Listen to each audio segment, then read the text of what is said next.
Debate with జయ కార్యక్రమానికి స్వాగతం.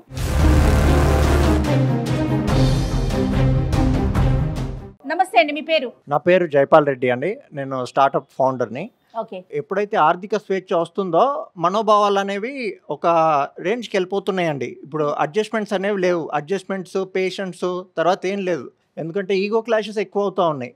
Even justice, chief జడ్జిలు, ఇంకా లీగల్ సర్వీసెస్ ఆఫ్ ఇండియా నుండి రీసెంట్ సర్వే ప్రకారం ఏంటంటే 66% of the cases filed against men 498 section ఏవైతే ఉన్నాయో అఫీషియల్గా ఫేక్. అవి ఓకే, అఫీషియల్గా ఫేక్ అనమాట. వితౌట్ ఎవిడెన్స్ కావచ్చు, ల్యాక్ ఆఫ్ అండర్స్టాండింగ్ కావచ్చు.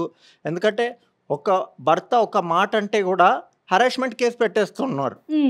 ఎందుకంటే I'm equal than, more equal than you. దీనికి కారణాలు ఏమిటి? కారణాలు ఏంటంటే బోత్ ఆర్ వర్కింగ్ విమెన్.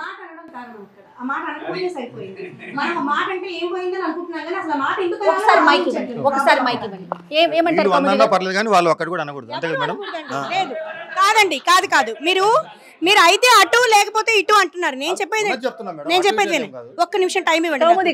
ఏదైనా రిలేషన్షిప్ బాగుండాలంటేనండి దానికి మూల విలువలు అనేవి ఉంటాయి. ఎనీ రిలేషన్షిప్ ప్రేమ, నమ్మకం, పరస్పర గౌరవం, కాస్త కొద్దిగా సర్దుబాటు రెండు వైపుల నుంచి. ఆడవారు ఎంతవరకు ఆడవాళ్ళ మగవాళ్ళని కాకుండా ఆ విలువలు ఎవరైతే ఎగ్జిబిట్ చేయట్లేదో వాళ్ళు కారణం అవుతున్నారండి. ఆడవాళ్ళు మాత్రం కారణం కాదండి. ఆడవాళ్ళ స్వేచ్ఛ కారణం కాదు, ఆడవాళ్ళ ఎంపవర్మెంట్ కారణం కాదు. కారణం ఏంటంటే నేను చెప్పిన మూల విలువలు లేకపోవడం. ఎవరిలో మేడం మూల విలువలు లేకపోవడం? అందరు చెప్పినట్టు ఆడవాళ్ళకు వాళ్ళ భద్రత కోసం ఏర్పడిన చట్టాలు అయితే ఏమన్నాయో they are made for shielding them, actually shielding their rights, but they are using it as a sword. No. Total just a minute. అమ్మా, మీ పేరు చెప్పండి ఒకసారి. నా పేరు శోభ అండి, ప్రాక్టీసింగ్ అడ్వకేట్. ఆడవాళ్ళకి పాతకాలంలో ఆ స్వతంత్రం అనేది లేదు కాబట్టి అప్పుడు ఏంటంటే మా హస్బెండ్కి వైఫ్కి కొట్లాటలు అయినప్పుడు ఆడవాళ్ళకి ఇంకొక నెక్స్ట్ స్టెప్ వేద్దామన్నా కూడా వాళ్ళకి ఏ ఆప్షన్ లేదు. సో కాబట్టి వాళ్ళు ఏంటంటే అడ్జస్ట్ అయ్యి అక్కడే కష్టాలు పడుతూ అక్కడే బాధలు పడుతూ భరించేవాళ్ళు. దాని తర్వాత ఇప్పుడు మనకి ఆర్థిక స్వతంత్రం వచ్చాక హస్బెండ్తో ప్రాబ్లమ్స్ ఉన్నప్పుడు మనం ఏంటంటే ఆ నోరు విప్పి మాట్లాడగలుగుతాం, ఇంట్లోంచి బయటకు రాగలుగుతున్నాం, ఆ ప్రాబ్లమ్ని ఫేస్ చేయగలుగుతున్నాం. అంతేకాని దాన్ని యూటిలైజ్ చేసుకొని మనం నెగిటివ్గా మనం దాన్ని ఏమి అడ్వాంటేజ్ తీసుకోవట్లేదని నా అభిప్రాయం. ఆడవారికి ఉన్న స్వేచ్ఛ లేకపోతే స్వాతంత్ర్యం అనేది ఎట్టి పరిస్థితుల్లో కూడా డివోర్స్ కి కారణం కాదు. అది డివోర్స్ కి కారణం మెయిన్ ఏంటంటే ఒక వైఫ్ అండ్ హస్బెండ్ మధ్య అండర్స్టాండింగ్ లేకపోవడం వల్లే. ఆ అడ్జస్ట్మెంట్ అండర్స్టాండింగ్ ఉంటే ఏ హస్బెండ్ వైఫ్ మధ్య కొట్లాటలు రావు. ఈ పర్టికులర్ వాళ్ళిద్దరికి ఏదైనా మిస్అండర్స్టాండింగ్ వచ్చింది అంటే అటు పేరెంట్స్ వస్తారు, ఇటు పేరెంట్స్ వస్తారు, వీళ్ళు అందరు కలిసి ఇన్వాల్వ్ అవ్వడం వల్ల ఇంత చిన్న ప్రాబ్లం ఇంత పెద్దగా అవుతుంది. సో దాని వల్ల మనకి ఇంకా అది పెద్ద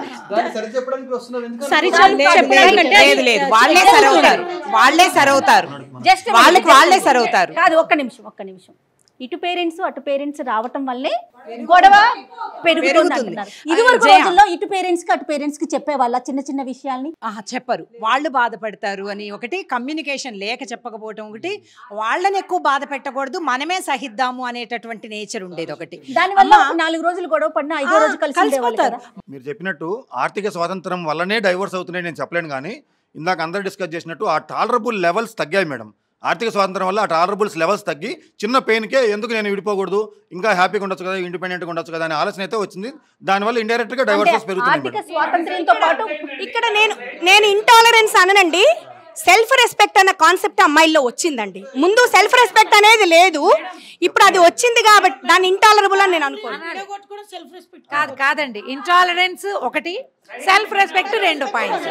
ప్రసన్న మేడం ఒకటి అడుగుతాను, చెప్పండి. తల్లిదండ్రుల నుంచి కనుక సెపరేషన్ అయ్యి వచ్చేయాలి భర్త, తనతో పాటు వచ్చేసేయాలి, తల్లిదండ్రులు పట్టించుకోవడానికి కూడా చూడడానికి వీల్లేదు అని కనుక అంటే వెంటనే సదరు వ్యక్తి తన పార్ట్నర్కి డివోర్స్ ఇచ్చేయచ్చు అని సుప్రీంకోర్టు ఒకటి ఇచ్చింది.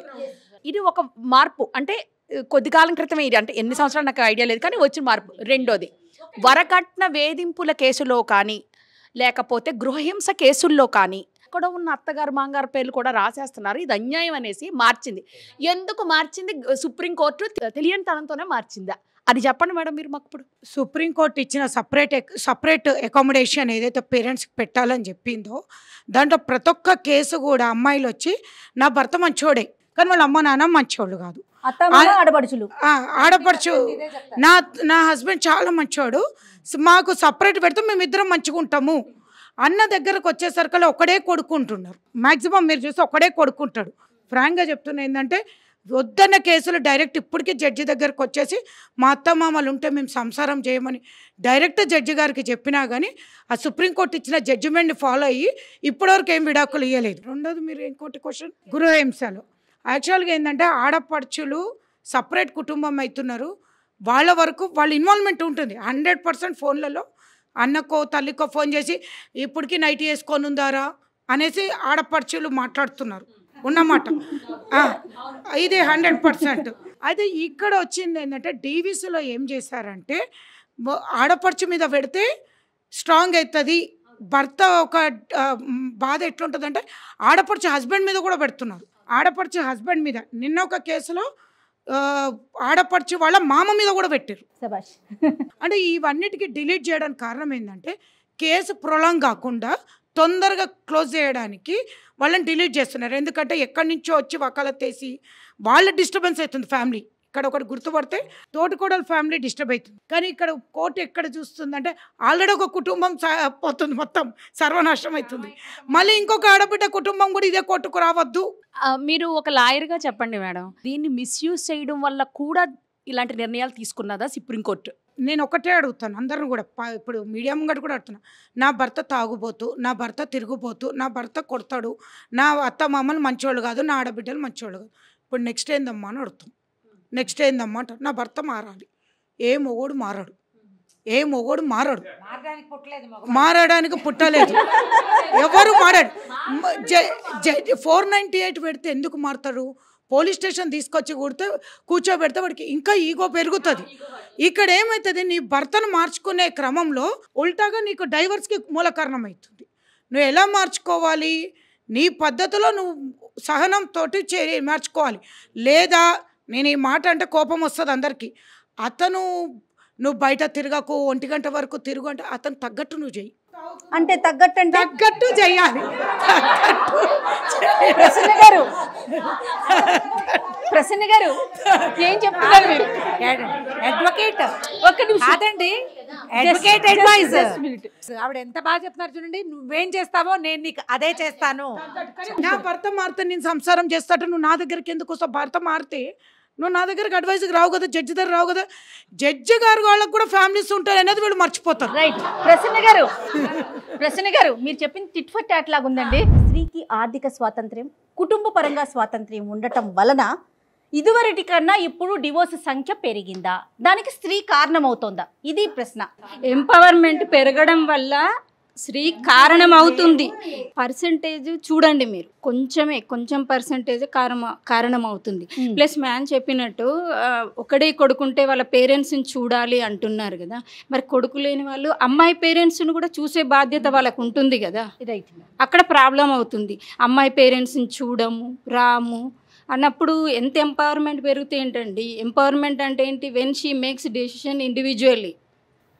అప్పుడు అక్కడ ఆమె తీసుకోలేదు, వాళ్ళ పేరెంట్స్ని చూసుకోవాలి అంటే తీసుకోలేదు. నేను మా పేరెంట్స్ని మాత్రమే అన్నప్పుడే మీకు ఎక్కువ వస్తాయి డైవర్స్ కేసెస్. ఓకే, ఒక్కసారి మీరు మీ ఒపీనియన్ చెప్పండి. ఒకసారి మీ పేరు? నా పేరు గులాబ్జా, నేను LLB student.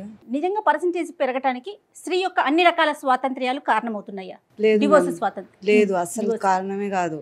Husband and wife మధ్య సరిగ్గా అండర్స్టాండింగ్ లేకపోవడం వల్లనే, కానీ ఎకనామిక్ రీజన్ మాత్రం కాదు. మీరు అన్నట్టు ఆర్థిక స్వావలంబన వలన డైవర్స్ కేసెస్ పెరుగుతున్నాయా?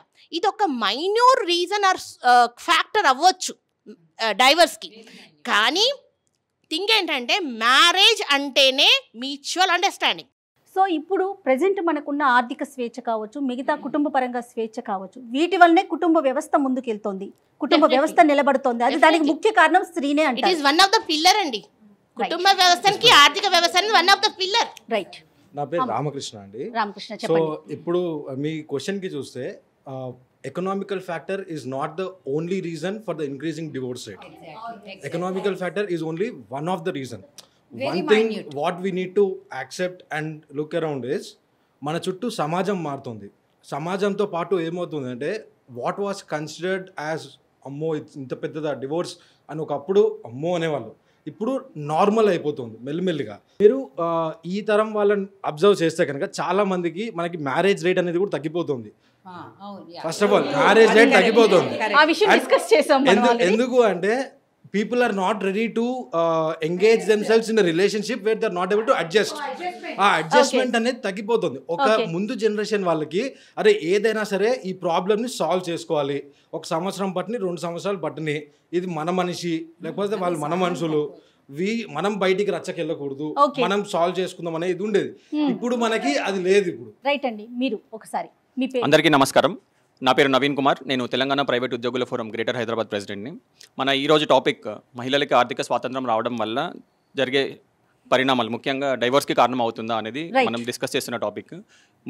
క్లుప్తంగా చెప్పాలంటే definitely that is one of the main reasons. ఎందుకంటే మహిళలకి ఆర్థిక స్వాతంత్రం రావడం వల్లనే వాళ్ళు ముందడుగు వేసి భర్త నుంచి సపరేట్ అవ్వాలని కోరుకుంటున్నారు. మెయిన్గా ఇప్పుడు వైఫ్ అండ్ హస్బెండ్ డివర్స్కి ఇద్దరు కారణం, డెఫినెట్లీ ఇద్దరు కారణం. ఇద్దరు సైడ్ నుంచి తప్పులు ఉంటాయి. కాకపోతే మన ఇంతకుముందు ఉన్న జనరేషన్లో ఉన్న అండర్స్టాండింగ్స్ ఇప్పుడు లేవు. చిన్న చిన్న వాటికి గొడవపడి విడిపోతున్నారు. వాళ్ళు అర్థం చేసుకోవాల్సింది ఏంటంటే బేసికల్గా మనం మ్యారేజ్ చేసుకునేది పర్పెచువల్, అంటే కుటుంబాన్ని ముందుకు తీసుకెళ్ళడానికి మనం వివాహం చేసుకుంటాం జనరల్గా. సో అది అవనప్పుడు ఫ్యూచర్ తరాలు ఎలా ఉంటాయి? ఇప్పుడు ఇద్దరు పేరెంట్స్ వర్క్ చేయడం వల్ల ఇద్దరికి కోఆర్డినేషన్ ఉండట్లేదు. చాలా చిన్న రీజన్సే, కానీ అవే పెద్ద ఇష్యూస్ అవుతున్నాయి తర్వాత. సో ఎప్పుడైతే కోఆర్డినేషన్ లేదో అప్పుడు డివోర్స్ వరకు వెళ్ళాల్సి వస్తుంది. మేడం, మనం అందరం డైవర్స్ని ఎందుకు ఇంత నెగిటివ్ చూస్తున్నాం అర్థం కావట్లేదు. డైవర్స్ అంటే ఇప్పుడు మన టాపిక్ వచ్చి డైవర్స్ కారణం అవుతుందా లేదా ఆర్థిక స్వాతంత్రం అనేది ఉంది. ఒక ఆర్థిక స్వాతంత్రంతో పాటు మిగతా అన్ని స్వాతంత్రం, ఇప్పుడు అందరూ ఉద్యోగాలు చేయనక్కర్లేదు, స్వేచ్ఛ అనుకుందాం. మొన్న సుప్రీంకోర్టు జడ్జిమెంట్లో కూడా మీరు చూస్తే 142 కింద చేసినప్పుడు ఇక రిజాల్వ్ కాదు ఆ ఇష్యూ అనుకున్నప్పుడు కంపల్సరీగా without waiting for the waiting period 6 months కూడా చేయొచ్చనుంది. సో అటువంటి రీజన్స్ ఉన్నప్పుడు డైవర్స్ తీసుకుంటే తప్పేందని నా పాయింట్. సో డైవర్స్ తీసుకోవడం అనేది నెగిటివ్ పాజిటివ్ అనేది ఆలోచించకుండా డైవర్స్ రీజనా కాదంటే రీజనే, డెఫినెట్గా రీజనే అంటున్నాను. అంటే కాంటు బట్టి సిచ్యువేషన్ గురించి మనం ఎవ్వరూ మాట్లాడమండి. డెఫినెట్గా అమ్మాయిని నువ్వు బాధపడు, వాడు కొడితే కొట్టించుకో, తిడితే తిట్టించుకో, వాడు చంపితే చచ్చిపో, అది కాదు. ఇప్పుడు మనం ఈ అమ్మాయి ప్రవర్తన కావచ్చు, ఆర్థిక స్వాతంత్ర్యం కావచ్చు, అది ఎంతవరకు డెఫినెట్గా ఆర్థిక స్వాతంత్రం అనేది మనిషికి ఆ స్వేచ్ఛ ఇస్తుంది మేడం. డైవర్స్ తీసుకోవడమా, ఇంకోటి లేదంటే ఒక ఇంట్లో ఏదైనా వస్తువు కొనడమా, లేదా వీటన్నిటిలో ఆర్థిక స్వాతంత్రం అనేది it will give you as freedom. ఆర్థికంగా అంటే మనం ఒకటే మర్చిపోతున్నాం అంటే ఒకవేళ అమ్మాయి జాబ్ చేయకపోయినా సరే court is granting divorce on the basis of alimony or monthly maintenance are child care support and everything. So ఇక్కడ మనం ఆర్థికంగా ఉన్నారు అని ఒక్కదాన్నే పరిగణంగా అన్ని ఉండి ఎప్పుడైతే మన రిలేషన్షిప్ ఇంకా మనం వద్దు అనుకుంటున్నాం అంటే ఇప్పుడు ఎట్లా ఉన్నదంటే మన సర్కిల్ కూడా it impacts lot ma'am. But overall గా ఇన్ జనరల్ గా ఏదైతే నార్మల్ ఇన్స్టెన్సెస్ అనేవి ఉంటాయో మన చుట్టూ ఉండే పీపుల్ వాళ్ళు రెచ్చగొట్టేటప్పటికి we also see that as అమ్మో నేను ఇంత అడ్జస్ట్ అయిపోతున్నానా, అసలు నాకు ఇంత అన్యాయం జరిగిపోతుందా అని వచ్చేస్తుంది మనకి. So the circle is also very important అట్లాంటి టైంలో. ఒక్కసారి అందరికీ నమస్కారం. నా పేరు నవీన్ వివేకానంద. నా పాయింట్ కి కరెక్ట్ గా మాట్లాడండి. స్త్రీలకి ఆర్థిక స్వాతంత్ర్యం, అలానే సింగిల్ కిడ్ అవటం వల్ల ఇంట్లో ఉండే స్వాతంత్ర్యం, వీటి వల్ల పెరిగి పెద్దయి పెళ్ళైనాక తన కాళ్ళ మీద తను నిలబడుతున్న టైంలో తన డెసిషన్స్ తను తీసుకునే క్రమంలో డివోర్స్కి కారణమవుతోందా? అవుతుంది. ఎట్లా? ఇప్పుడు 10 మంది ఉన్న దగ్గర ప్రేమ 10 మందికి పంచాల్సి వస్తుంది తల్లి. అదే ఒకరున్న దగ్గర ఈ 10 మంది ప్రేమ ఒకరికే వెళ్తుంది. అత్యంత గారాభం, విపరీతమైన స్వేచ్ఛ. విపరీతమైన స్వేచ్ఛ ఆడపిల్లకైనా మగపిల్లకి ఇద్దరికీ ఉంది మేడం. అయితే ఈ విపరీతమైన స్వేచ్ఛ ఏమవుతుంది అంటే తను ఏదంటే అది నెగ్గుతుంది అనేటువంటి ఒక స్వభావము అహంకారపూరితంగా వెళ్ళిపోతుంది. ఇది భర్త విషయంలో జరుగుతుంది, భార్య విషయంలోనూ జరుగుతుంది. ఓన్లీ మనం ఆడపిల్లల గురించి మాట్లాడుకుందాం. వివాహ వ్యవస్థ, దాంపత్య జీవితము, దీని మీద ఆడపిల్లలకు అవగాహన తల్లులు కల్పించకపోవడం బాధాకరం. ఎందుకు విడిపోవాలి ఈ ప్రశ్న ఆడపిల్ల తనకు తాను వేసుకోవాలి. తల్లి అడగాలి వాట్ ఈస్ ద కాజ్. చాలా సిల్లీ థింగ్స్ ఉంటాయి. ఆడపిల్లకు కిలోల బంగారం ఇచ్చి పంపించినప్పుడు ఆ కాలంలో కానటువంటి విడాకులు ఇప్పుడు ఏమీ లేకుండా వచ్చి కూడా విడాకులు కావాలంటున్నారు. దీనికి కారణం తన చుట్టూ ఉన్న సమాజమేనంటారా? 100% మేడం. ఓవర్గా ప్యాంపరింగ్ చేయడం, నువ్వు అనుకున్నది నువ్వు చేసేసి నా మాట నెగ్గాలి అనుకోవడం. ఒక్కసారి అడ్జస్ట్ అయితే ఒక్కసారి మనిషిని అర్థం చేసుకుంటే సరిపోతుంది. అర్థం చేసుకోవడమే. గుడ్ మార్నింగ్ అండి. గుడ్ మార్నింగ్ అండి. Good morning. మీ పేరు? సుధాకర్ గౌడ్, బిజినెస్ మ్యాన్ అండి. నా ఉద్దేశంలో అండి మహిళా సాధికారత, వాళ్ళ ఫైనాన్షియల్ ఫ్రీడమ్, వాళ్ళ డైవర్సీ కారణం అవుతుంది. ఇది టాపిక్ కదా. అవునండి. నా ఉద్దేశంలో అదేం కాదండి. మన బ్రాటప్లోనే చాలా పెద్ద డిఫెక్ట్ వచ్చేసింది. రోల్ క్లారిటీ అనేది లేకుండా పోయింది. జెంట్స్ ఏం చేయాలి, లేడీస్ ఏం చేయాలి అనేది ఒకప్పుడు క్లారిటీ ఉండేది. ఓకే. రోల్ క్లారిటీ వల్ల అంటే ఫర్ ఎగ్జాంపుల్ అంటే ఇంతకుముందు ఆడపిల్లని పుడితే ఆడపిల్లలాగే పెంచేవాళ్ళు, ఆమెకు ఒక రోల్ క్లారిటీ ఉండేది. మనం ఏం చేస్తున్నాం, మనం ఏం చేయాలి ఫ్యూచర్ అనేది ఒక క్లారిటీ లేదు. అబ్బాయినా ఇంజనీర్ అయిపోవచ్చు, అమ్మాయినా అయిపోవచ్చు, మనం ఏదైనా అయిపోవచ్చు. అటెంట్ అవుతానికి కాదు. నేచర్లో కొన్ని లిమిటేషన్స్ ఉన్నాయి. ఆ లిమిటేషన్ తగ్గట్టే ఎవరైనా బిహేవ్ చేయాలి. మారుతున్న కాలంలో ఇదివరకు లాగానే మనం అట్లానే ఉండాలి. ఆడపిల్లకి ఇదివరకు 12 ఏళ్ళు లేదా బాల్య వివాహాలు, దాని తర్వాత వరకట్నాలు, ఆ పరిస్థితుల్లోనే ఉందామా? ఆడపిల్లని చదివించొద్దా, ఉద్యోగాలు పంపించొద్దా? రోల్ అనేది ఏంటంటే దేనికైనా 100% సాటిస్ఫాక్షన్ అనేది ఎక్కడ ఉండదు. ఇప్పుడు వీరి క్లారిటీ నేను చెప్తానండి. రోల్ ప్లే, ఆడపాత్ర ఆడ, మగ పాత్ర మగ, సరిగ్గా పోషించాలి. అది ఈ రోజుకు తగినట్టు, పాత కాలంలో లాగా అంటే అది అసాధ్యమేమో కదా. నమస్తే అండి, నా పేరు సుందర్రావు. నేను joint director of industries, retired madam. నా అబ్జర్వేషన్ ఏంటంటే మహిళలకి ఫైనాన్షియల్ లిబర్టీ కంపల్సరీ అవసరం. ఇప్పుడున్న కాలానికి, ఇప్పుడున్న కాలంలో కంపల్సరీ అవసరం. ఇప్పుడున్న కాలం ఎప్పుడున్నా కూడా దాని ద్వారా ఏమవుతుందంటే మహిళలకి ఎక్కువ ఫ్రీడమ్ అనేది ఉంటుంది. అయితే దాన్ని మిస్యూటిలైజేషన్ చేయడానికి ఏంటి ప్రాబ్లమ్స్ అంటే మెయిన్ మహిళనే శత్రు. మహిళ ఎప్పుడైతే ఇప్పుడు చాలామంది వక్తలు చెప్పారు, ఎప్పుడైతే మ్యారేజ్ అవుతుందో మ్యారేజ్ అయిన డే 1 నుంచి కూడా వాళ్ళ తల్లి ఆమెని ప్రొవోకేట్ చేస్తుంటుంది. నువ్వు అత్తమామలు చూడొద్దు, ఆడపడుచులు చూడొద్దు, వాళ్ళకి ఎందుకు ఇవ్వాలి. ఇది స్టార్ట్ అయినప్పుడు ఆటోమేటిక్గా భర్తకి ఏంటంటే అరే నా తల్లిదండ్రులు చూడట్లేదు, నా చెల్లెల్ని అక్కలు చూడట్లేదు, కాబట్టి నేను కూడా నెగిటివ్గా ఉండాలి వీళ్ళ సైడ్ అనేది. ఆర్థిక స్వాతంత్రంతో పాటుగా ఆడపిల్లల తల్లులు కూడా ఒక కారణమవుతున్నారు. ఆడపిల్లల తల్లిదండ్రులకి కౌన్సిలింగ్ అవసరము, అమ్మాయికి అవసరము. ఓకే రమగారు, ప్రీ మ్యారిటల్ కౌన్సిలింగ్ అనేది అవసరం అనే విషయం మనం అందరం మాట్లాడుకుంటూ ఉన్నాం. బెటర్ గానే ఉండొచ్చు పొజిషన్. ఎందుకంటే ఇది వరకు మాకు ప్రీ మ్యారిటల్ కౌన్సిలింగ్ లేదంటే కుటుంబాలు ఉండేవి. ఒక ఇంట్లో 14 మంది 12 మంది పిల్లలు ఉండేవాళ్ళు. తాత, మామ, బామ్మ, విధవరాలైన మేనత్తలు, పెద్దమ్మలు మన ఇళ్లలో ఉండేవాళ్ళు. వీళ్ళందరినీ చూసి భర్తల దగ్గర లొంగి ఉండడం లేదా కుటుంబం కోసం ఒళ్ళొంచి పని చేయటం, ఒక 10 రూపాయలు వస్తే ఆ 10 రూపాయల్లోనే సంసారాన్ని నడపటం అనేది ప్రాక్టీస్ ఉండేది. చూసి నేర్చుకునేవారు. అమ్మలు చేసేవాళ్ళు, పెద్దమ్మలు చేసేవాళ్ళు, పిన్నమ్మలు చేసేవాళ్ళు. చుట్టుపక్కల సమాజం అంతటిని మనం కంటితో నేరుగా చూసే అవకాశం లభించేది. ఇప్పుడు మనం ఫోన్ చూస్తున్నాం, మనుషుల్ని ఎక్కడ చూస్తున్నాం? మన అమ్మ ఏం తిందో కూడా చాలా మంది పిల్లలకి తెలియదు. ప్రతి శనివారం ఇంకోసారి రిపీట్ చేయండి అమ్మగారు. అమ్మ ఏం తింటుంది, అమ్మకి శనివారం ఉపవాసము, అమ్మ ఏం తిందు, ఫలానా కూర అమ్మకి ఇష్టం, ఇలాంటివి ఏవీ తెలియవు. మనకేం తెలుసు అంటే Mother's Day, Father's Day, Brother's Day, ఇంకేదైనా దినాలు పెట్టడం మాత్రం బాగా వచ్చింది. ఎవరిళ్ళలో మీ అందరు ఇంతమంది ఉన్నాం కదా, అత్త మామ అందరూ కలిసి ఉన్న కుటుంబాలు, ప్లీజ్ రైజ్ యువర్ హ్యాండ్స్. ఎంత తక్కువ ఉన్నాయండి చేతులు. నేను కూడా లేను, నేను కూడా లేనమ్మా, అసలు అవకాశం లేదు. 100% ప్రీ మ్యారిటల్ కౌన్సిలింగ్ అవసరము, పిల్లలకి కాదు ఫ్యామిలీస్ కి. అలా సాధ్యం కాదండి. ఎందుకంటే ఎవరు చెప్పాలి ఇది కౌన్సిలింగ్, ఏ ప్రిన్సిపల్స్ చెప్పాలి, ఎవరు నిర్ణయిస్తారు అవి. అందుకని ఈ మ్యారేజ్ అనేది సొంతగా చేసుకోవాల్సిన పని. నాకు ఏవి యాక్సెప్టబుల్ కాదు అనేది నేను అబ్బాయి చెప్పాలి, అమ్మాయి కూడా అలాగే చెప్పాలి. అప్పుడు వీళ్ళు ఇంతవరకు మనము చేసుకుందాం, ఇవి మనకి ఫ్రీడమ్ ఉంటుంది అని మాట్లాడుకొని కనుక అన్ని ఒప్పందం కనుక చేసుకుంటే, అంటే ముందుగా అమ్మాయి అబ్బాయి మాత్రమే ఒప్పందం చేసుకోవాలి, కుటుంబ సభ్యులతో పని లేదు. కుటుంబ సభ్యులు చెప్పలేరు, ఎందుకంటే చెప్పి వాళ్ళు వీడియో కెమెరా పెట్టి అదేం లేదండి. ఎవరు చెప్పరండి. వాళ్ళకి తెలిసింది మంచి అనుకున్నది చెప్తారు తల్లిదండ్రులు. కౌన్సిలింగ్ అనేది అమ్మాయి అబ్బాయిలు చాలా మంచిగా ఉన్నారండి. అసలు వాళ్ళకి అవసరమే లేదు. ప్రతి ఒక్క అమ్మాయి అబ్బాయి అండర్స్టాండింగ్గా చాలా బాగున్నారు.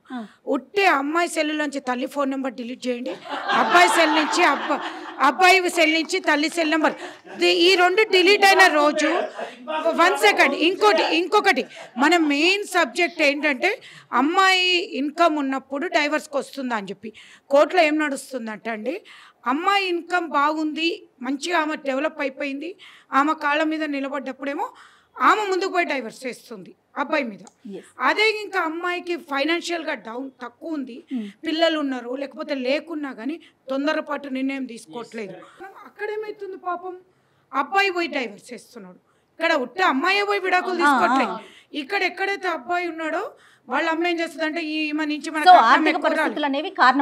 రెండు సైడ్, అబ్బాయి సైడ్ అయినా అదే కారణం అవుతుంది, అమ్మాయి సైడ్. ప్రశ్న గారు అమ్మ ఒక్కసారి మాట.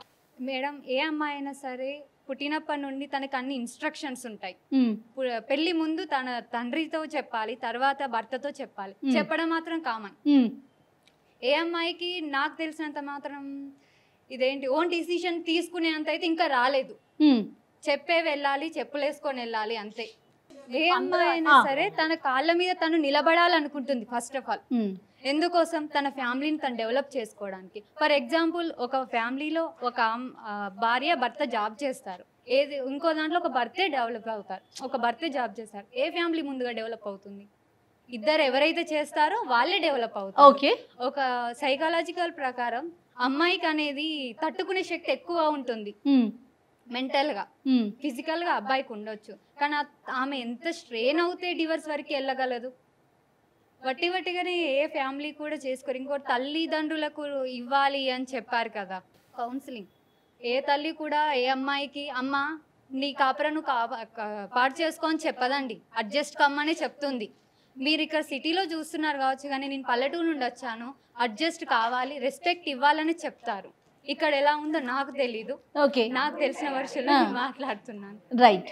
ఇందాక చెప్పారు సార్ ఒకరు, లైక్ అమ్మాయికి చిన్నప్పటి నుంచి గారాబంగా పెంచారు, బంగారం ఇచ్చి పెట్టి అన్ని పెట్టి పెళ్లి చేశారు, సో అడ్జస్ట్ అవ్వాలి, విడాకులు తీసుకోకూడదు అట్లా చెప్పారు. But that is not correct. ఏ అమ్మాయి ఒక పెళ్లి చేసుకొని ఒక మొగుడి నుంచి విడిపోవాలని అనుకోదు. తనకి పుట్టింటి నుంచి వచ్చిన తర్వాత ఒకసారి ఇంకొక ఫ్యామిలీ అనేది ఎక్స్టెండెడ్ ఫ్యామిలీ వచ్చేస్తుంది. బాబు కానీ పాప కానీ పుట్టిన తర్వాత అదొక ఫ్యామిలీ అయిపోతుంది.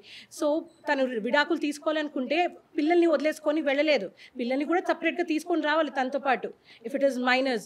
సో అట్లాంటప్పుడు ఇప్పుడు అలమనీ అన్ని ఎంతమందికి వస్తున్నాయండి, కోర్టు ద్వారా ఎంతమందికి వస్తున్నాయి. సో ఆర్థిక స్వాతంత్రం అనేది ఆడవారికి కొంచెం ఫేవరబుల్ గా, it's just favourable thing for ladies, అంతేకాని దాని వల్ల ఎవరు అడ్వాంటేజ్ తీసుకోవట్లేదు. ఫైనల్ గా చెప్పండి, మీ ఒపీనియన్ చెప్పండి, దీనికి మార్గం ఏంటి? ఒక రిలేషన్ సస్టైన్ అవ్వాలంటే 3 థింగ్స్ అండి. వచ్చేసి హెల్త్ ఒకటి, తర్వాత ఫైనాన్షియల్ సెక్యూరిటీ ఒకటి, తర్వాత మ్యూచువల్గా టైం స్పెండ్ చేయడం ఒకటి. ఇప్పుడు మనం షాపింగ్ అయితే టైం స్పెండ్ చేస్తున్నాం, కానీ ఒక ఎదుటి మనిషిని తెలుసుకోవడానికి టైం స్పెండ్ చేయట్లేదు. సార్ చెప్పింది అది ఒకటి ఒప్పుకుంటాను. టైం పెట్టుకొని ఒకళ్ళ పట్ల ఒకళ్ళు అర్థం చేసుకోవడానికి శ్రద్ధ పెట్టి టైం పెట్టి ఇన్వెస్ట్ చేసి అర్థం చేసుకొని మన కపుల్ గోల్స్ పెట్టుకొని మనం కలిసి మనం రీచ్ అవ్వగలుగుతామా లేదా అని డిసైడ్ చేసుకున్న తర్వాత దాని తర్వాత పిల్లల్ని కనాలండి. ఎందుకంటే భార్యాభర్తల మధ్య సరైన అవగాహన లేకుండా పిల్లల్ని కంటే పిల్లలు పాడైపోతున్నారు. జయ మేడం, అబ్బా ఈ పని ఏంటి ఇలా చేశాను, నేను ఎప్పుడు ఇలాగే చేస్తానని మీరు ఎప్పుడైనా అనుకున్నారా? అందరూ అనుకుంటాం. అంటే ఒక్కొక్కసారి మనతోనే మన చేసిన పనే మనకు తప్పు అనిపిస్తుంది, కానీ మన మీద కోపం తెచ్చేసుకోమే, మనల్ని మనం వదిలేసుకోమే. అలాగే మనతో జీవించే అమ్మ నాన్న భర్త భార్య పిల్లల స్నేహితుల ఓర్చుకోవడం అనేది బాలసుబ్రహ్మణ్యం గారు ఏదో ఒక మాట చెప్పారు, స్నేహం అనేది మొదలు పెట్టకూడదు, మొదలు పెట్టిన తర్వాత అడ్జస్ట్ అవ్వాలి, ఆ సంసారం లాంటిదని చెప్పారు. అట్లాగే అడ్జస్ట్ అవ్వడం, ఓర్చుకోవడం. ఒకసారి ఒకళ్ళు హెచ్చినప్పుడు ఇంకొకళ్ళు డౌన్ అయ్యి, వీళ్ళు హెచ్చినప్పుడు వాళ్ళు డౌన్ అయ్యి, నా మనిషి ఏదో తెలియక చేశాడులే, నా బిడ్డనైతే నేను క్షమించరా అనుకుని ఇద్దరు అనుకుంటూ గొడవ ఉండవండి. రైట్. ఇంకోటి మీరందరు గమనిస్తే భార్యాభర్తలు 60 ఏళ్ళు కానీ 60 ఏళ్ళు కానీ 70 ఏళ్ళు కానీ 90 ఏళ్ళు కానివ్వండి, కలిసిన భార్యాభర్తలకి ఇప్పటికీ కొట్లాటాలు అయితేనే ఉంటాయి. రోజు కొట్లాడుకుంటారు. ఏజ్ ఫ్యాక్ట్ కాదు. ఇక్కడ అండర్స్టాండింగ్ అనేది వాళ్ళ ఫోన్లు లేవు, ఇప్పుడు ఉన్న ఫోన్లు. రైట్. రమగారు ఫైనల్ గా, ఆర్థిక స్వతంత్రం విడాకులకి కారణం అవుతుంది అనేది 100%గా ఒప్పుకోలేము. అది ఒక పిల్లర్ కావచ్చు. మిగతా స్వాతంత్ర్యాల గురించి, మిగిలిన స్వాతంత్రాలు ఏవి డివోర్స్కి కారణం కాదు. వ్యక్తుల్లో ఉండేటువంటి స్వభావాల్లో ఉండేవి మిగిలిన చాలా ఫ్యాక్టర్స్ ఉన్నాయి కదా. ఫ్యామిలీ కావచ్చు, వాళ్ళ ఉద్దేశాలు కావచ్చు, చుట్టుపక్కల సమాజం కావచ్చు, లేదా వాళ్ళు అనుభవిస్తున్నటువంటి ఇబ్బందులు కావచ్చు. అవన్నీ తీసుకున్నప్పుడు ఈ ఆర్థిక స్వేచ్ఛ అనేది ఆ కారణాల్లో అది కూడా ఒక కారణం కావచ్చు. అదే మేజర్ ఫ్యాక్టర్ కాదు, ట్రిగ్గర్. అమ్మాయికి పెద్ద ఉద్యోగం ఉంది కాబట్టి డివోర్స్ తీసుకుంది అని అనడానికి సుతరాము నేనైతే ఒప్పుకోను. ఎందుకంటే సంపన్న గృహస్థుల ఇళ్ల నుంచి పెళ్లిళ్ళు చేసుకున్న ఆడపిల్లలు అడ్జస్ట్ అయి ఉన్న వాళ్ళు చాలా మంది ఉంటారు. ఫైనల్ గా చెప్పండి మేడం. అన్నట్టు ఇప్పుడు every relation is economical relation అన్నట్టుగా మాట్లాడుతున్నారు. స్త్రీకి ప్రొటెక్షన్ కావాలి, ఆర్థిక పరమైనటువంటి ప్రొటెక్షన్ కావాలి స్త్రీకి, కాబట్టి అది అవసరమే. కానీ మగవాళ్ళకి ఒక్క సెక్షన్ లేదండి, ఒక్క సెక్షన్ లేదు మగవాళ్ళకి. వాళ్ళకి చెప్పుకోవడానికి బాధపడడానికి ఒక రూమ్ కూడా గవర్నమెంట్ ఇవ్వలేదు. రైట్. అబ్బాయికి డివోర్స్ తీసుకోవాలంటే ఎలాంటి కష్టాలు పడుతున్నారు, వారు కన్నీరు కార్చాలంటే ఎలాంటి ఫెసిలిటీస్ ఉన్నాయి, రూమ్ ఉందా లేదా? తప్పకుండా డిస్కస్ చేద్దాం. రైట్, ఫైనల్ గా మాట్లాడండి. ఆర్థిక స్వేచ్ఛ ఏర్పడడం వల్ల కొంతవరకు అది అది కూడా ఒక రీజన్ అండి. కాకపోతే ఆర్థిక స్వేచ్ఛ లేనప్పుడు కూడా ఆడవాళ్ళు విడాకులు తీసుకున్నారు. ఓకే, సంఖ్య పెరగటం అనేది డిస్కషన్. సంఖ్య పెరగడం అనేది అది కాదండి, నేను ఒప్పుకోను. దానికి విభిన్న కారణాలు, అతి ముఖ్యంగా ఈగో. ప్రేమ అనేది కప్పేసేంత ఈగోలు ఇద్దరి మధ్య వచ్చి అది కారణాలు అవుతున్నాయి. అలాగనేసి అసలు ఆడవాళ్ళకి ఆర్థిక స్వేచ్ఛ లేకుండా చేయడం మాత్రం కరెక్ట్ కాదండి. రైట్, మంజుల గారు ఫైనల్ గా చెప్పండి. ఓవరాల్గా మీరు వేసిన ప్రశ్నకి నాకు బాగా డబ్బు ఉంది. ఎంతమంది అండి మన అమ్మమ్మలు కేజీలు బంగారాలు తీసుకొచ్చారు, లేదా ఒక్కసారిగా బ్యాగ్లో వేసుకొని వెళ్ళిపోలేరా? అట్లా కాదు. అంటే డబ్బు సంపాదిస్తున్నా కాబట్టి నాకు ఫ్యామిలీ వద్దు అని అనుకునే ఆడవాళ్ళ సంఖ్య పాయింట్ ఎక్కడో. రైట్. సో దీనివల్ల మాత్రం ఇన్కమ్ లెవెల్స్ సఫర్ అవ్వద్దు నేను అని ఆమె దృఢంగా అనుకోవటానికి అదొక సపోర్ట్ అవుతుంది తప్ప అదే కారణమైతే కాబట్టి వదిలి పారేద్దాం, మొగుడు పిల్లలు వెళ్ళిపోతే పోని అని నేను పెద్ద కారు కొనుక్కొని జల్సా చేస్తా అనేటటువంటి మైండ్ సెట్ 99.999 ఆడదానికి ఉండదు. రైట్, ఇదండి ఈరోజు బిగ్ డిబేట్ విత్ జయాలో. అంటే రకరకాల వ్యక్తులు రకరకాల సందర్భాలను బట్టి వారికి ఉన్న అనుభవంతో నిజంగా కారణమవుతుందా కారణం అవ్వట్లేదా మూలాల నుంచి మనం మాట్లాడుకోవటం జరిగింది. ఏది ఏమైనా ఇద్దరు వ్యక్తులు కలిసి ఉండాలంటే ఇద్దరు అభిప్రాయాలు కలిసి ఉండాలి. ఈగోలకి పోకుండా ఒకరిని ఒకరు అడ్జస్ట్ చేసుకుంటే కనుక ఆ బంధం సుఖాంతం అవుతుందని అనుకోవచ్చు. మరో టాపిక్తో బిగ్ డిబేట్ విత్ జయాలో మళ్ళీ కలుద్దాం. నమస్తే. సుమన్ టీవీలో మీ పర్సనల్ అండ్ బిజినెస్ ప్రమోషన్స్ కోసం కింది నెంబర్కి కాంటాక్ట్ చేయండి.